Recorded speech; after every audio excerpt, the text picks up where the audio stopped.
Hello friends, welcome back to our channel. Last வீடியோவில் நம்ம Lewis Pasteur பற்றி பார்த்தோம். இன்றைக்கி வீடியோவில் நம்ம இந்த பிக்சரில் தெரிகிறது பார்த்திங்களா, இவர் தான் அலெக்சாண்டர் ஃப்ளெமிங். இவரை பற்றி தான் நம்ம பார்க்க போகிறோம்.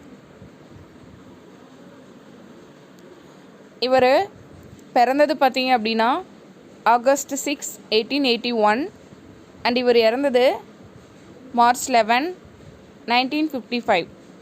இவர் ஒரு ஸ்காட்டிஷ் ஃபிசிஷியன், அதாவது டாக்டரை தான் அந்த மாதிரி சொல்லுவாங்க, அண்டு மைக்ரோபயாலஜிஸ்ட் ஆல்சோ. சரிங்களா? He is called as the father of antibiotics. அதாவது இவரை ஃபாதர் ஆஃப் ஆன்டிபயோட்டிக்ஸ் அப்படின்னு சொல்லுவாங்க. ஃபஸ்ட்டு ஆன்டிபயோட்டிக்ஸ்னால் என்னென்னு பார்க்கலாம். Antibiotics are defined as chemical substance produced by a microorganisms which has the ability to inhibit the growth of other microorganisms. Antibiotics அப்படின்னா அது வந்து ஒரு கெமிக்கல் சப்ஸ்டன்ஸ், ஒரு மைக்ரோ ஆர்கானிசம்ஸால் ப்ரொடியூஸ் ஆகிற ஒரு கெமிக்கல் சப்ஸ்டன்ஸ். அந்த கெமிக்கல் சப்ஸ்டன்ஸ் என்ன பண்ணும் அப்படின்னா இன்னொரு, அதாவது மற்ற ஆர்கானிசமோட க்ரோத்தை இன்கிபிட் பண்ணும், அதை கில் பண்ணும். சரிங்களா?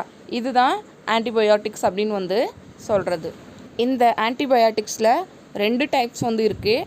ஒன்று நேரோ ஸ்பெக்ட்ரம், இன்னொன்று ப்ராட் ஸ்பெக்ட்ரம். இவர் கண்டுபிடிச்சது பெனிசிலின் அப்படின்ற ஆன்டிபயோட்டிக்ஸ். இது வந்து broad spectrum antibiotic. He observed fungal contamination that killed the colonies of cocci. Penicillium that killed the bacterium Staphylococcus aureus. Alexander Fleming தன்னோட லேபில் பாக்டீரியம் எல்லாம் கல்ச்சர் போட்டுட்ருக்கும்போது ஒரு பிளேட்டில் மட்டும் ஃபங்கல் கண்டாமினேஷன் இருக்கிறத நோட் பண்ணுறாரு. ப்ளஸ் அந்த ஃபங்கஸ் அந்த பாக்டீரியா, அந்த பிளேட்டில் இருந்த பாக்டீரியாவோட க்ரோத்தை ஃபுல்லாக கில் பண்ணியிருந்ததையும் அவர் நோட் பண்ணுறாரு.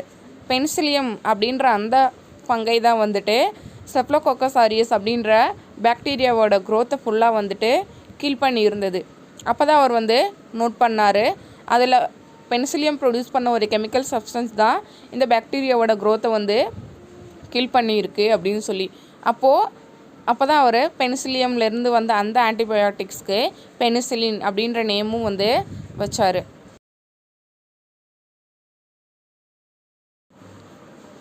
Alexander Fleming bacteriologist discovered the first antibiotic penicillin and lead to the antibiotic era. In 1928, Fleming observed the bacterial culture grown on a petri plate. He found that one petri plate containing Staphylococcus aureus also possessed blue-green mold. Alexander Fleming தான் first antibiotic அப்படின்ற ஒன்றையே கண்டுபிடிச்சார். So இதுதான் next antibiotics வர்றதுக்கு ஒரு அடிப்படையாகவும் வந்து இருந்தது. In 1928, Fleming observed the bacterial culture grow on petri plate. So இவர் என்ன பண்ணுறாரு, ஒரு பெட்ரி பிளேட்டில் பாக்டீரியல் கல்ச்சர் க்ரோ ஆகி இருக்கிறத பார்க்குறாரு. ப்ளஸ் அது கூட ப்ளூ க்ரீன் மோல்டும் வந்து சேர்ந்து இருக்கிறத அவர் வந்து அப்சர்வ் பண்ணுறாரு. He surprised with the clear transparent surrounding blue-green mold zone of incubation. Fleming concluded that some chemical secreted by blue-green mold inhibit the growth of Staphylococcus, resulting in the formation of zone. So அந்த பிளேட்டில் அவர் பார்த்தார் இல்லைங்களா, ஸ்டெப்லோகோக்கஸ் ஆரியஸோட க்ரோத்தும் இருந்தது, blue green மோல்டோட க்ரோத்தும் வந்து இருந்தது. அப்போ தான் அவர் ஒரு விஷயம் நோட் பண்ணுறாரு, அந்த ப்ளூ க்ரீன் மோல்டு ஒரு ஜோனை ஃபார்ம் பண்ணியிருந்தது. அதாவது அது கெமிக்கல் சப்ஸ்டன்ஸை ப்ரொடியூஸ் பண்ணி தன்னை சுற்றி இருந்த பாக்டீரியாவை ஃபுல்லாக கில் பண்ணிவிட்டு ஒரு ஜோனை வந்து ஃபார்ம் பண்ணியிருந்தது. அதை தான் அவர் நோட் பண்ணியிருந்தார். இந்த பிக்சரை பார்த்தா உங்களுக்கு புரியும். இந்த பெட்ரி பிளேட்டில் ரவுண்டாக இருக்குது பார்த்தீங்களா, அதுதான் பெனிசிலியம். அண்டு ஜிக்ஸாக் மாதிரி இருக்குது பார்த்தீங்களா, அது பாக்டீரியல் கல்ச்சர். இந்த ரவுண்டாக இருக்கிறது பாருங்கள், பெனிசிலியம் தன்னை சுற்றி ஒரு ஜோனை ஃபார்ம் பண்ணியிருக்கு.